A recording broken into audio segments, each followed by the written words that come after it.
Então na hora de pegar um cotonete. Aí eu automaticamente depois Jesus me perdoou.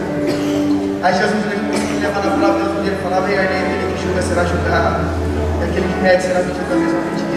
Ei, Arnei, tira os seus olhos dos homens, volta o meu olho para o meu filho Jesus, porque é dele que vem a salvação.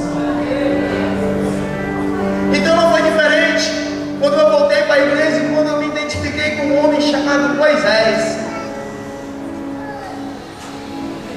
Você já se identificou com alguém, meu irmão? Com algum servo de Deus? O apóstolo Paulo diz assim: sejam meus imitadores como sou de Cristo. Você já procurou olhar para o teu pastor e falar: nossa, meu pastor é uma bênção na minha vida, ou meu líder é uma bênção na minha vida? Ei, cara, aquela pessoa é uma bênção na minha vida. Você já pensou em fazer igual ele? Você já pensou que você também é uma bênção para a vida de muita gente? Então Moisés era um homem certo, mas que agiu na hora errada. Moisés foi deixado no cesto quando o rei do Egito, o faraó, falou assim: mata todos os judeus, mata todos os hebreus, toda criança, porque eles estão crescendo aqui, eles vão ficar muito poderosos. Só que Moisés era tão bonito que a pessoa, a mãe, colocou ele no cesto e colocou no rio, e foi cair, sabe aonde? A filha de Faraó. Você está entendendo que quando você é escolhido para uma missão, você é escolhido desde pequeno, desde o ventre da tua mãe? Mas só que Moisés, na hora que ele chegou, desmamou a mãe, entregou para a filha de Faraó que adotou ele. Moisés, ele deparou com uma situação onde o egípcio maltratava um daqueles que era do seu povo, um hebreu. A palavra de Deus diz que Moisés declarou que Moisés matou e tentou esconder o corpo dentro da terra. E Moisés, não há nada escondido diante dos olhos do Senhor. Não há pecado escondido diante dos olhos do Senhor. Não há nada que nós possamos esconder dos olhos do Senhor. Então ele deparou no outro dia com uma outra situação, onde dois hebreus estavam lutando, brigando, e dois ficou. E quando ele foi para apartar, ele falou: ei, por que você está brigando? É a mesma coisa que acontece hoje na igreja. É um irmão que briga com o irmão. E aquele que briga com o irmão, tem gente que olha a maneira na cara do seu irmão. Tem gente que passa do lado do irmão em Cristo Jesus e fala que é irmão, e passa assim, ó. Olha que eu falei: esse cara. Eu falo para você porque eu passo essas situações. Eu falo para você uma coisa: aquele que é marcado pela promessa de Deus, aquele que tem algo pela promessa de Deus, sabe uma coisa? 1000 cairão à sua esquerda, 10 à sua direita, mas você não será atingido. Então Moisés, depois daquele momento, naquela situação, aqueles hebreus olhou para ele e falou: quem que é você? Quem te colocou como nosso líder? Você vai fazer o mesmo que fez com aquele egípcio? Aí Moisés, descobriram minha cagada, descobriram meu pecado, descobriram aquilo que eu fiz. Moisés, ele pegou e passou fora. Você está vendo como é que na minha vida não foi diferente? Mas quando eu voltei para a presença do Senhor, Ele me deu uma palavra, e Ele falou: alto não pode no teu coração que eu tenho para falar para você, e eu vou profetizar na sua vida. Deus, Ele falou assim no meu coração: Arnei, assim como eu fui com você com Moisés, eu serei contigo, e assim como me revelei com Moisés, eu me revelarei a ti.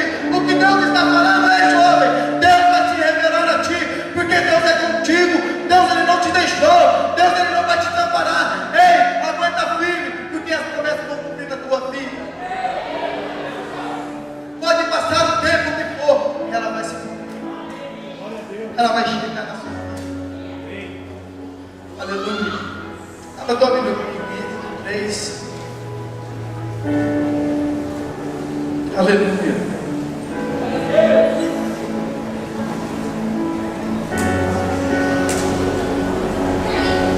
Vou falar de uma coisa aqui, é a pura verdade. O jeito que você entrou não vai, você não vai sair. Moisés, no belo dia, ele acordou com o pastor, ele foi levar o seu rebanho para pastorear. Mas naquele belo dia, Deus encontrou com ele. Deus se revelou com ele. Entenda uma coisa, meu irmão: Moisés, ele foi como pastor, mas ele voltou como salvador do mundo. ou melhor, como um libertador de uma nação. Você entrou aqui, não sei como você entrou, mas agora aqui você vai voltar para tua casa como um libertador de muitas almas. Você vai ser usado na tua casa, você vai ser usado na tua escola, você vai ser usado no teu trabalho, você vai ser usado pela presença de Deus. Porque quem te chamou é fiel de cumprir tudo aquilo que tem prometido na tua vida. Aleluia. Glória a Deus. Quero compartilhar com vocês aqui.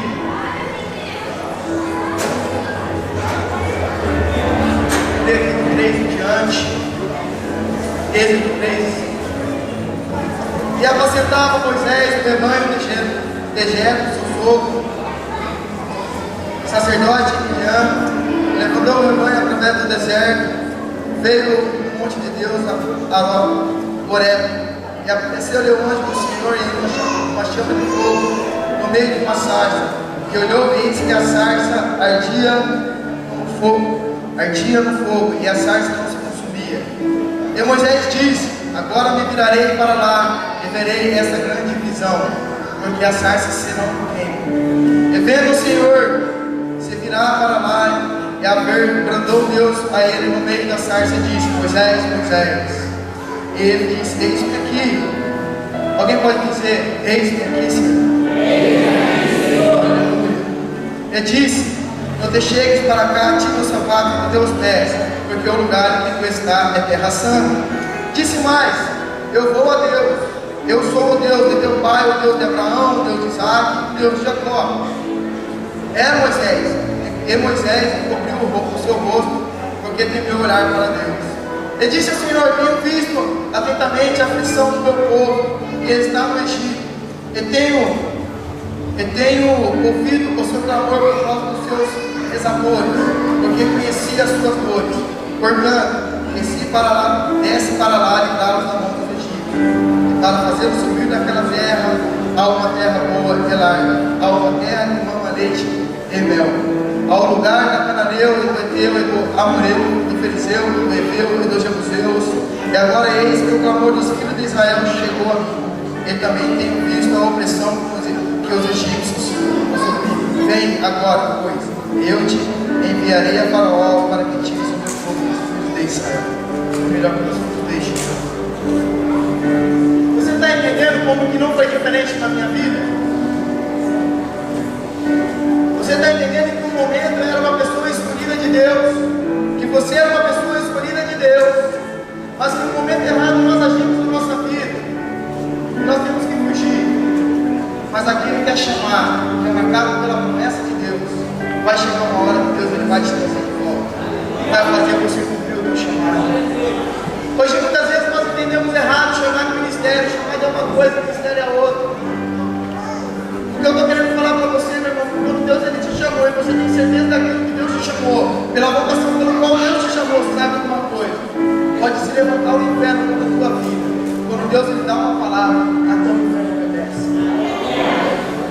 Então eu queria citar com vocês aqui 7 pontos pelo qual Moisés passou.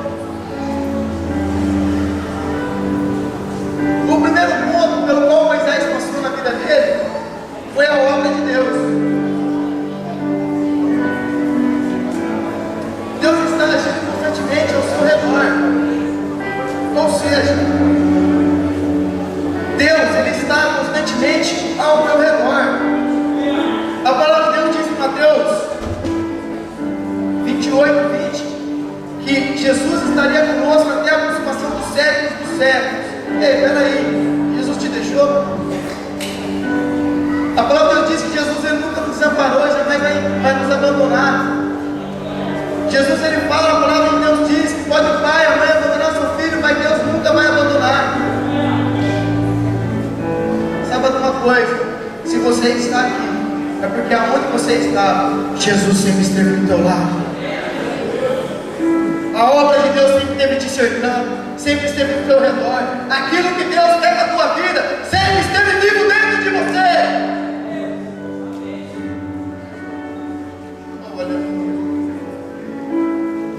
Segundo ponto, o que Deus ele queria com Moisés, o que Deus ele quer na minha vida e na tua vida, se chama relacionamento.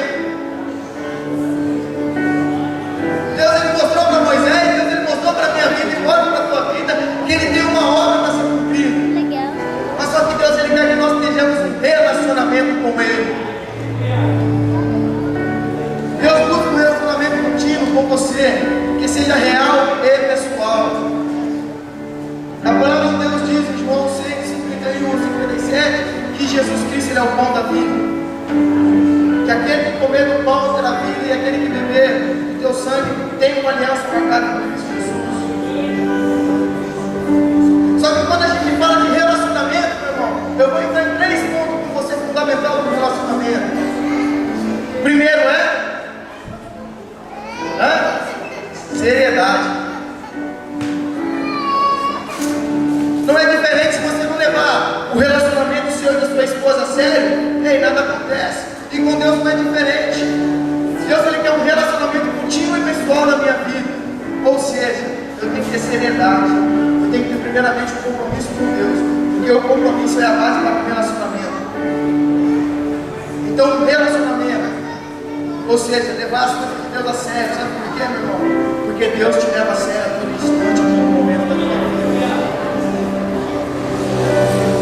E o terceiro ponto é responsabilidade.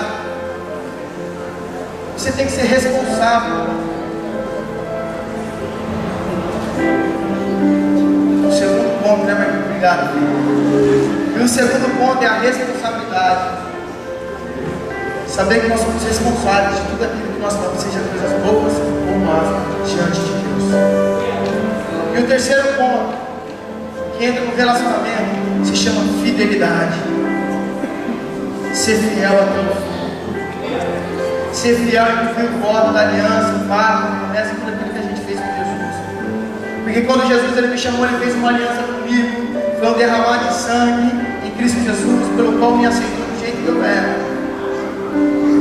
Então Jesus ele tem uma aliança na minha vida e na tua vida. E essa aliança tem que ser tratada com fidelidade. Porque é um relacionamento com... eu não queria falar isso, não. Eu posso falar? Aleluia. Jesus tocou no coração, se tocou no coração, eu vou falar. Eu estou ficando muito bravo com muitos pastores, com muitos pregadores. Eu tenho vontade de bater. Sabe por quê, meu irmão? Porque ele tem olhado para essa juventude e condenado a juventude. Tem olhado para os jovens e só quer falar de sexo para os jovens. Que jovem não quer ter impor uma santidade sobre a vida do jovem, pelo qual muitas vezes nem ele está vivendo. Eu estava esse dia para trás escutando uma música chamada Crente Menino. Aleluia. E aquele pregador começou a falar: esse negócio de pular é tudo coisa de louco, é coisa de menino. Ele olhou e falou: não, o que é que eu falo, pregador? O louvor que Deus está me dando? Ele fala no meio do louvor assim: sou crente menino, mas não adultero. Sou crente menino, mas não me quero. Meu irmão, somos uma geração pela glória de Deus.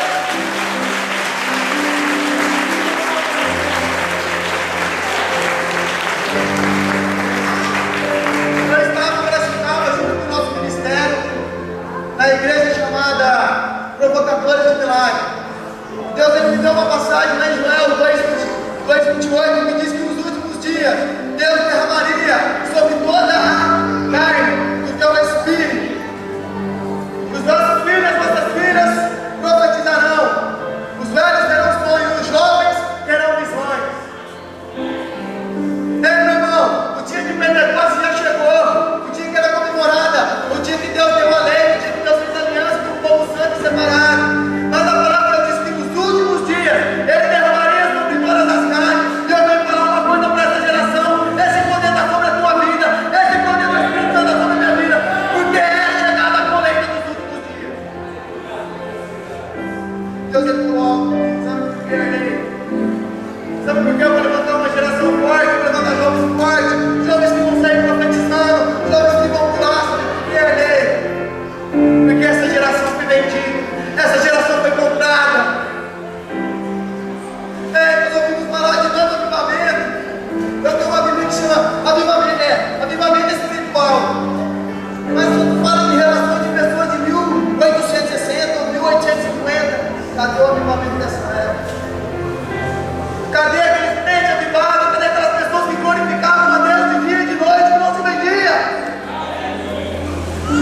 Chegou o teu tempo. Chegou o teu tempo, jovem do Senhor.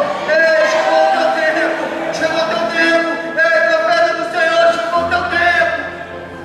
Chegou o tempo dessa geração. Geração que não se vende. Geração que rejeita Jezabel. Ei, geração que não se vende aos olhares do redimido. Chegou o teu tempo, geração sangue, separado, sacerdote real do Senhor. Você é a bola da vez, jovem. Você é o futuro de Cristo Jesus nessa terra. A geração má vai passar, mas os profetas verdadeiros de Deus, aqueles que vão ser usados pelo Espírito, estão se levantando aqui nesta noite.